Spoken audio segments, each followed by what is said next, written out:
Awesome.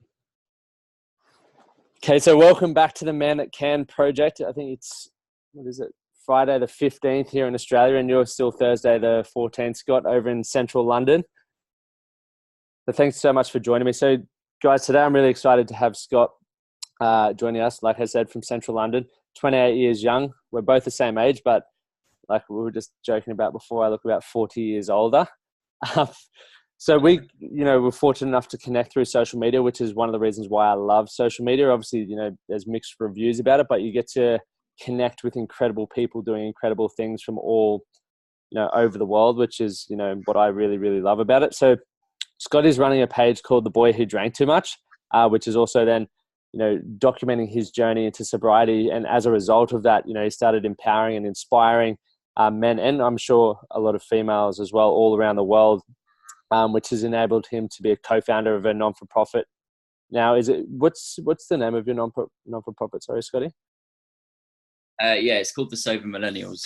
Sober Millennials, which is an awesome name in itself. So, Scott, rather than me, continuing to chat on, I'd love to pass it over to you, man. I'd love to hear a bit more about, at 28 years young, what got you to that point of wanting to go into sobriety and, the journey along the way. What were the ups? What were the downs? Yeah, cool. I think, where do I start? So I think from about kind of the age of probably 22, 23, my parents had raised some concerns with me about my alcohol consumption. And I think that when you're 22 and 23, you think that you know everything. And I just kind of told them that I was no different to any other 22 or 23-year-old in the world, and that everyone was going out and doing what I was doing, and to just get off my back. And lo and behold, 5 years later, they were actually pretty spot on. And I think from kind of going through that 5 year period from 23 to 28, I kind of kept making the same mistakes over and over again due to my alcohol consumption.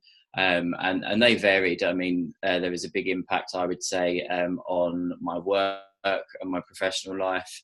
There was also a big impact on my mental health, which I'm sure we'll talk a little bit more about in a minute. Financially as well, I mean, I got myself into an obscene amount of debt in a very short space of time. And before I knew it, alcohol had permeated pretty much every part of who I was. And I started to realise and wake up to the fact that when I was sober, or when I hadn't had a drink, the person that I was when I had a drink was someone that I really didn't like. And I think it took me a long time to get to a point where I realised that it was time to stop. I would say that from probably about the age of 26, I knew that there was definitely a change that needed to be made, and I knew that it was definitely alcohol that was the factor in my life that was making me so unhappy. But it still took me another 2 years to kind of hit. I mean, the term in the sober world is rock bottom, and I talk quite a lot about rock bottom and what that means to different people, because one person's version of rock bottom is very different from someone else's. I mean, I'm fortunate enough that I didn't, lose my house, or my relationship didn't suffer, so I didn't lose anything necessarily, but it definitely would have headed in that direction if I didn't stop when I did. So I think, kind of around 26, I realised I needed to stop. And then when I got to about 27, and I'd kind of made the decision mentally that it was time, but how I was going to navigate that and how I was actually going to make that happen in reality was something that was really stressful and really hard. I don't know what the drinking culture is like in Australia, but in London, everything revolves around alcohol. When you're happy, you celebrate with alcohol. When you're sad, you go to the pub and you drink a bottle of wine because you've had a really bad day at work. And there's no reason to not drink in London. So to kind of redefine your life without alcohol was such a daunting process and prospect for me, that it still took me until kind of October last year And I'd had a particularly bad summer last summer. I was in a job, and while I was working there, we found out that the business was going to go bankrupt potentially. So there was a kind of window of about 6 to 8 weeks last summer where I was basically sat in a job not doing anything because there was nothing to do. So the only thing to do naturally in London is to go to the pub at lunch and then not come back to the office. And that, to be honest, now I look back and I think, God, I'm pretty sure that was the reason why I moved to that company, because if I hadn't have done that, and if I hadn't have gone so hard on the alcohol last summer, I'm not sure that I would have got to that kind of rock bottom, as I mentioned, as fast as I did. And so kind of September, by the end of September, I was really feeling it as far as alcohol was concerned. I was feeling bloated. Mentally, I wasn't really present anymore ever. I wasn't enjoying anything in my life unless I was in a pub, and you kind of fool yourself into thinking that you're enjoying being in a pub for 6 hours just drinking wine solidly and making stupid mistakes over and over again. And so at the end of September, I said, right, what I'm going to do is from the 1st of October, I'm going to moderate. I'm going to moderate with the aim to stop on the 1st of January. And that'll be my new year, new me resolution, whatever that means. And I stopped for, I think it was the 1st until about the 4th or the 5th. And I knew I had a night out on the 5th of October or the 6th of October, whichever date it was. So I knew that I was going to be drinking, and I kind of just said to myself, make sure that if you do go, be kind to yourself, have a few drinks, enjoy the night, it'll be fine. But obviously, as most people with alcohol problems can probably with most people with alcohol problems can probably tell you that it's never just one. And for me, it definitely wasn't ever just one. There was hundreds. I dropped my phone that night, and there were various other things that happened. And the next morning when I woke up, it was like my body had finally got into the same place that my mind had as far as needing to stop. And when I tell you that it was the worst hangover I've ever had, and I've had hundreds of hangovers, it genuinely, I was bedridden. I couldn't get out of my bed. I was crippled. Like, I just genuinely felt the worst I'd ever felt in my entire life. And from that day, I haven't touched a drop since. Wow. Because I think my mind and my body and the universe just put me in this position, and it was everything came together in that moment. And finally it was time. So I'd started The Boy Who Drank Too Much the week before that, just to kind of document my journey in sobriety and tell people how hard it was and how much I was struggling. And I found this incredible community on Instagram. The sober community on Instagram is, without fail, one of the reasons why I'm still sober today. And they're full of incredibly intelligent, sensitive, emotionally intelligent people that are full of love and full of positivity. And there are no bad words spread between each other. Everyone's really positive, and I kind of, my job now, I see, is to harness that and spread it further, and that's what I feel like The Boy Who Drank Too Much is destined to do, and that's kind of why I'm here. Yeah. That's such an incredible story, man. And that we can all, I'm sure a lot of people listening can relate to those hangovers. And I know I went through it multiple times where I was like, you wake up that morning, you're like, I feel like absolute crap. And you're like, I'm not drinking again. But then you find yourself back on the Friday afternoon, you're like, yeah, all right, I'll have a beer or a wine or whatever it is. And it's hard to break that cycle, which is what really attracted me to wanting to have a chat to you, because you've managed to do that. And obviously since October, how many months is that now? What are we at? October, 5-6 months. I think, yeah, I in April it's my 6 months. So yeah. So going 6 months so far, what have been the biggest challenges that you've faced? Have you ever wanted to go back to what you were doing or anything like that? I definitely would say that I don't ever want to go back to drinking. I think it's actually really interesting. Just before I came on this podcast, I went and made a cup of tea in the kitchen, and I walked past one of my flatmates' bottles of gin, and I had this and it doesn't happen often anymore, but I had this moment where I was like, God, I'd really like a gin and tonic. But within seconds, I can kind of just compartmentalize that thought and just be like, no, that's not what you need right now. Like, actually, it would be better that you're really present in this moment and enjoying this podcast and stuff like that and chatting to you. So there are times every now and again, very, very fleeting moments where I think, yeah, why not have a drink? But I have to remind myself of where I was and what alcohol took from me. So that I don't do that. And actually, it's kind of interesting because I've been on quite a journey, even in the last couple of days. In that, I spent until probably Wednesday of this week. So yesterday, yeah, I spent from kind of the day I went sober to Wednesday. Kind of, if anyone kind of asked me about my issues of alcohol, I'd be very quick to say that I wasn't an alcoholic. Like that was such a bad thing. But on Wednesday, last night, I actually went to an AA meeting, Alcoholics Anonymous, and I've never been. I've never felt like I needed to. But I went to one last night, and I have to say that I am actually proud now to just say, do you know what? Yeah, I am an alcoholic. It took so much from me.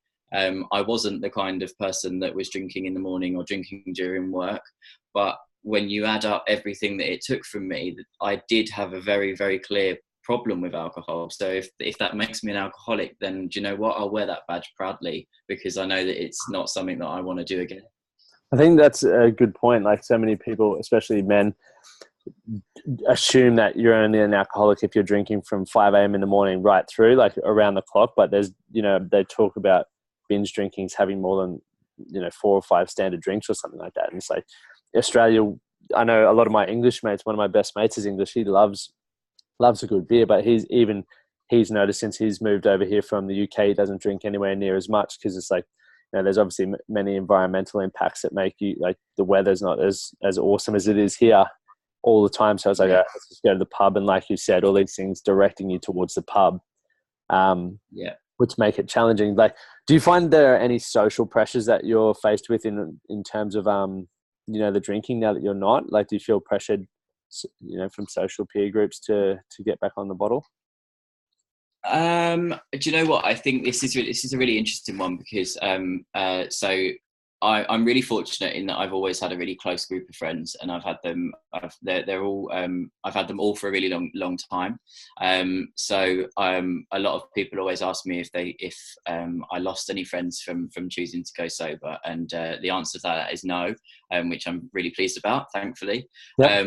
But there have been instances. I mean, just after I got sober, I actually joined a new company, and it's a media company, and the media industry over here is massively influenced by alcohol, and everything revolves around work, networking, drinks, etc. I've had a couple of moments where I've had some funny looks from people when I've kind of said that I don't drink. And I think the stronger that you get and the longer into sobriety you are, that doesn't faze you. But yeah, definitely in the first, I would say 3 months, it isn't easy, and it is a constant. It's a constant battle because at the end of the day, the society norm is to celebrate anything with alcohol or commiserate anything with alcohol. So anything that you do that goes against what general society does is always going to have some repercussions on you as a person. And I'm quite a sensitive character, so things like that do actually mean quite a lot to me. And I openly admit that I crave to be liked by people, which is probably one of the reasons why I used to drink so much in the first place, just to fit in. And I think that, it does come with some struggles. But that being said, I'm not the kind of person to just go sober and that's that, which is why I then co-founded the Sober Millennials, which is a London sober events company. It's a non-profit. Myself and my business partner, Kate, we both met really early in my sobriety journey. Kate was kind of, I think, about 6 or 9 months ahead of me in hers. And we kind of quite quickly realised that there was nothing out there for kind of the sober community, the younger generation of the sober community at least, to socialise. So we decided to basically make it instead. So yeah, we've had kind of two events so far, and the plan for us is to do a monthly event every month. We'll do an event, and that could be anything. It doesn't need to be going to a bar. It could be like, for example, at the end of March we've got a park run, so a 5k, and then we're going to do a lunch afterwards.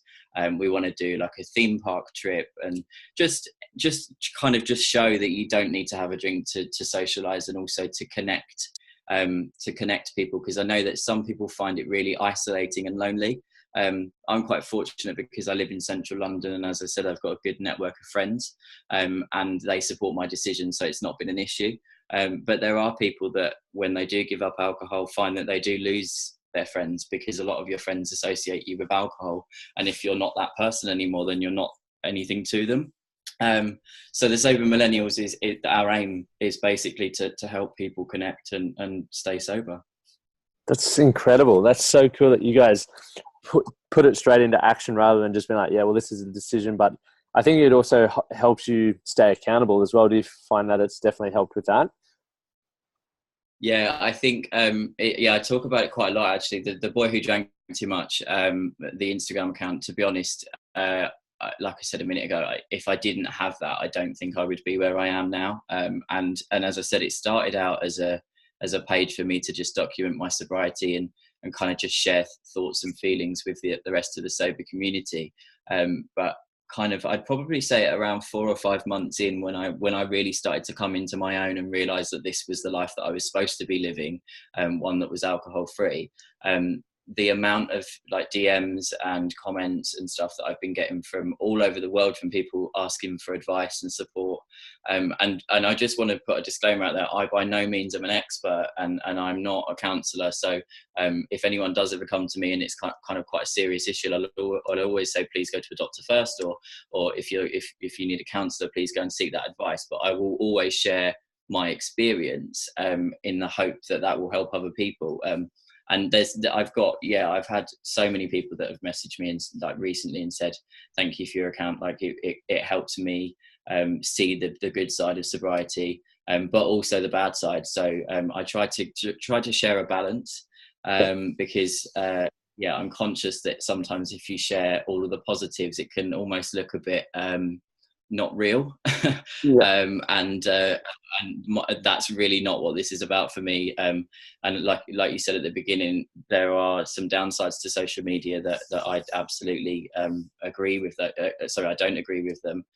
But for me, there's also some massive positives, and that's what this is for me. 100%. When you were saying like you kept making mistakes, like when you were drinking heap, what was the point? Because obviously, with my experience with drugs and alcohol, like I would have this negative feedback loop where I would go get drunk and I would do a heap of stuff. I'd wake up regretting it, and then I'd be like, oh, I need to numb that pain or get that thought out of my head. So I just keep that loop going. Obviously yourself, you've broken that loop now, which is incredible. How do you think with what you're doing, how are you trying to help other people have that realization that, there is actually a negative feedback loop, and trying to use alcohol to numb the pain isn't the solution? Yeah, I think it's an interesting one, and I think it's one that actually I would say that I'm actively struggling with myself, not in the fact that I'm still in the loop, but I'm actually kind of suffering an aftermath where it's not so much a loop, it's more just a continuous stream of memories for me at the moment. And it's something that I'm actually really struggling with, and it's one of the reasons why I went to Alcoholics Anonymous on Wednesday, because I think that getting sober is the hard part, as in not drinking alcohol anymore. But actually there's so much more to sobriety in why did I choose to do that in the first place? What got me to a point where I was relying on alcohol to numb a feeling, or if I did something stupid, why would I then want to drink again to keep repeating that situation? So I can't really say that I'm the best person to answer that question, because as I said, I'm kind of living it still at the moment. But I would say for me, it's I try to just share as honestly as I can, and just make sure that people see that it's not all good and it's not all rosy. But yeah, that's kind of all I've got really for that one. Yeah, that's all right. It's good. And one of the other, there's two other sort of areas we want to definitely head down the mental health one, because you said it was affecting your mental health. But before we go there, one of the biggest things that dealing with men all the time as well that I see is like we feel like we need to be the providers and we need to be earning and keeping people safe, the protector, all of those sorts of things. So then the financial, when we're challenged with financial stress, a lot of people then turn to the bottle. Right. So for yourself during that period when you said you had, sorry, am I cutting out there? It's fine. It's coming back. Cool. Where you said you got yourself into huge debt, like how did you cope through that period, and what did you do during that time to get through it in a positive manner, as opposed to, obviously, you were drinking at that point in time as well, but you're still here on the other side now. You've come out stronger from it. What did you do, and what, looking back, would you have done differently in order to help you get through that financial stress in point in time of your life? I think I think I was always, when I was drinking, I was probably the most carefree person in the world. So I knew that all this stuff was going on around me, like my debt piling up and all these various other things. But it's fine, because I could just drink a couple of bottles of wine and I wouldn't remember it, and that's then good. I think I was an expert at paying minimum payments on credit cards, just to make sure that I didn't get the over credit limit charge, and then kind of maybe transferring a balance. Or, I mean, towards the end, it was bad enough that I was taking out payday loans, which obviously the interest on those is just absolutely astronomical. I mean, it's actually, funny enough, I've only, when was it? 3 months ago was when I'd finally cleared those loans. So now I've still got debt from alcohol, but I think I just used to ignore it, to be honest. I just used to totally ignore it and not take responsibility. And I think that was one of the things that, when I started to realize that it was alcohol that was doing this to me, that you start to all of a sudden wake up and realize that you have to take responsibility for these things and you can't keep ignoring them. So I think what I did really was I broke things off into chunks. So like the first step for me was to not drink anymore. And obviously that's an ongoing step that I'll continue to work on for the rest of my life. But once I'd done that, I could kind of think more clearly. So I also actually, tell a lie, I did actually call one of the credit card companies at one point and said, like, listen, I'm actually really struggling with these payments because of a problem with alcohol. And they gave me a month's grace period on like the interest and stuff, because as responsible lenders, like credit card companies and stuff, have to listen to their customers. And if someone's telling them that they've got a serious issue that's causing them that problem, then they need to do something about it. Or at least that's the way it is in the UK. Yeah. Interesting. I've never had to deal with that, so I have no idea, but I assume it would be something definitely similar over here. So let's talk mental health, man. Oh, sorry. Yeah. No, it's fine. I was just going to say, I'd like to think that it is the same over there. Yeah, definitely. I think it definitely would be. But yeah, like I said, let's definitely move into the mental health side of things and how alcohol sort of impacted you. Because on your Instagram page, it says long-time anxiety sufferer. And I know, and we were both in the same boat, the amount of conversations you have day in, day out. Men are struggling financially. Men are struggling with anxiety, depression. Okay, we're struggling with alcohol or addiction in general. Like, how for you, what's your experience been? Like, tell me a little bit more about the anxiety, how it's impacted you, how it sort of maybe was enhanced during, your alcohol times, and how's it changed since you've, got off the bottle or got off the drinking? That was like 10 questions. Yeah, so sorry. It's cool. I've memorized them. So I think my earliest kind of experience with anxiety, I think I was about 17 or 18. I say that's when I started to realize what it was, but actually when I think back, I was a generally anxious child. So it's definitely something that's been with me for a really long time. I mean, when I think back, like there were times when I would almost give myself panic attacks when I would be going to school in the mornings because I just didn't enjoy school. And I'm talking from the age of probably about 8 or 9. So that's quite significant, really. But I think, yeah, as I got older, I think kind of going on to that thing that you were saying about the negative loops. When you consume alcohol or whatever else it is that you do, and you kind of keep going around in circles and making stupid mistakes that are financially, or I don't know, sleeping with the wrong people, or going back to people that are not good for you friendship wise, or I don't know, telling your boss that you think is an idiot, which I definitely did once. All of these different things, I think eventually they all start to add up. And I'm quite fortunate, I think, in that because I had suffered with anxiety for such a long time when I was younger, I read a lot about anxiety and depression when I was kind of 18, 19, 20. So there probably aren't many self-help books around anxiety that I haven't read. And I've always been fascinated by the way that the mind works. So there's a fantastic book called The Chimp Paradox, which is really, really, really kind of simple way of explaining the way that the brain works, and where anxiety comes from. And so I was quite fortunate when I was drinking that I could understand why these things were happening. And if I understand why something's happening, then I can kind of try to rationalize it. But that being said, I think definitely in the last year, I would say, before I gave up alcohol, things definitely took a turn for the worst. I'd lost concentration. I didn't really care about exercise anymore. I had a really poor diet. And it's really interesting. I find it fascinating that even now, if I'm having an off day for whatever reason, I don't do the things that I know that help me, and I always go to the things that make me worse. So like even now, if I feel like shit, if I can say that, if I feel like that, then I don't go to the gym because I feel like I owe it to myself to not go to the gym, when actually the gym is the thing that I really need in that moment. So yeah, and then I'll eat the worst food in the world instead of having something that will probably actually make me feel better.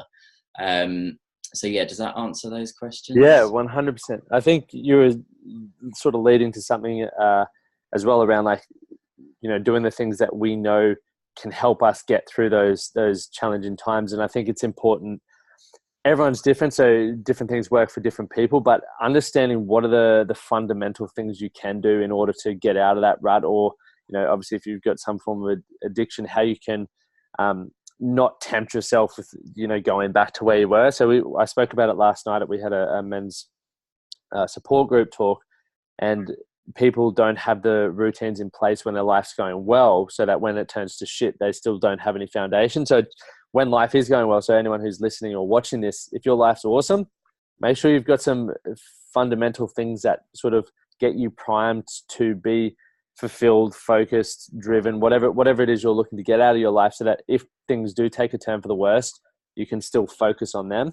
So I think for yourself, like you were just saying then, you know, gym's really important to you, and you're actually training for the London Marathon as well, I read. Is that correct?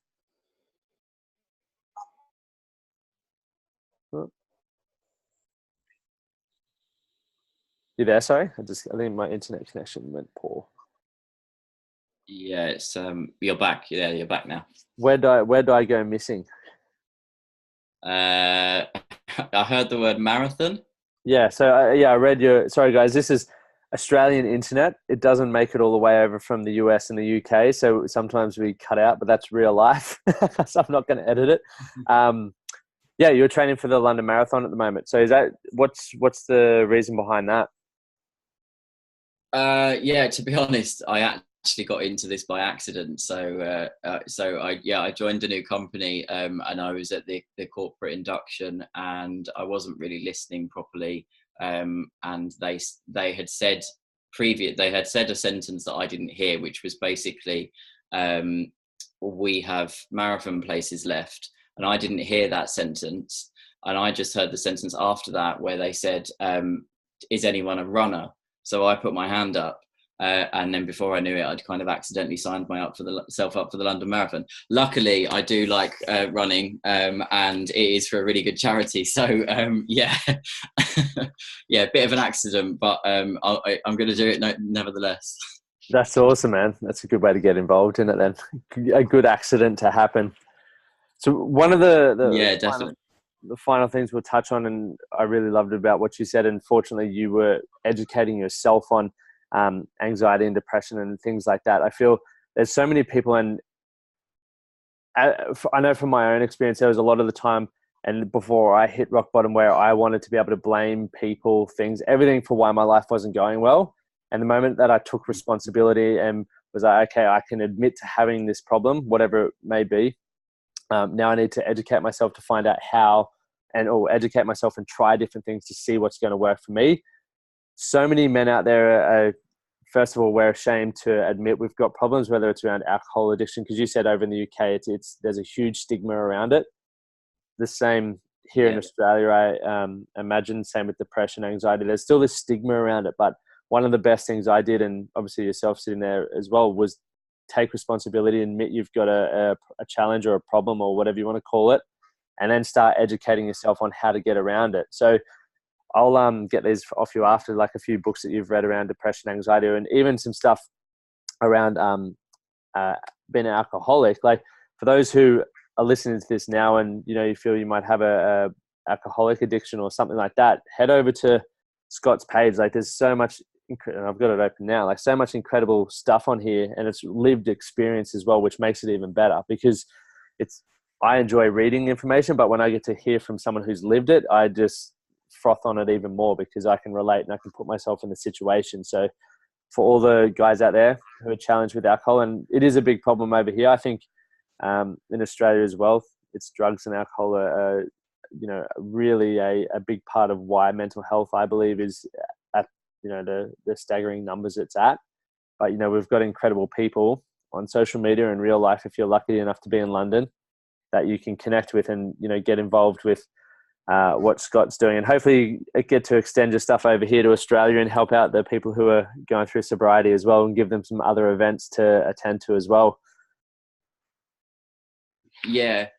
I mean, I do carve out evenings to go through DMs and stuff. So if anyone is struggling and just wants to chat or wants any advice, or they have a family or friend that they think is struggling with alcohol, then do just drop me a DM, because I'll always respond whenever I can. Because a big part of sobriety for me is making sure that others feel supported as well. So yeah, feel free. Legend. Did you have anything else you wanted to add or anything like that? Or if not, where can everyone find you? Obviously, we've dropped the Instagram page in there, but are you on any other social platforms or emails or anything like that that people can get in contact with you or find out more about what you're up to? You can grab me on email. So the email is theboywhodrank2@gmail.com. And yeah, other than that, it is just Instagram at the moment, which is taking up quite a lot of time. So yeah, it's almost like a full-time job, Instagram as well. Like it's putting content out, answering DMs, doing stories, all that sort of stuff. It's definitely a time-consuming thing, but definitely rewarding as well. Yeah, I think if it's a tool that's used in the right way, which I believe that people like you and I use it in the correct way and for positive things, then I think it's incredible. Yeah, awesome. All right, man. Thank you so much for your time. I know, and I was saying this to you before, I can't believe you're still up at 11 p.m. There's no way in the world I'd be up at 11 p.m. My eyes are shutting by 8 p.m. So thank you so much for staying up late to get on this podcast and share your experience with everyone. No worries. I hope it helps someone. Definitely will.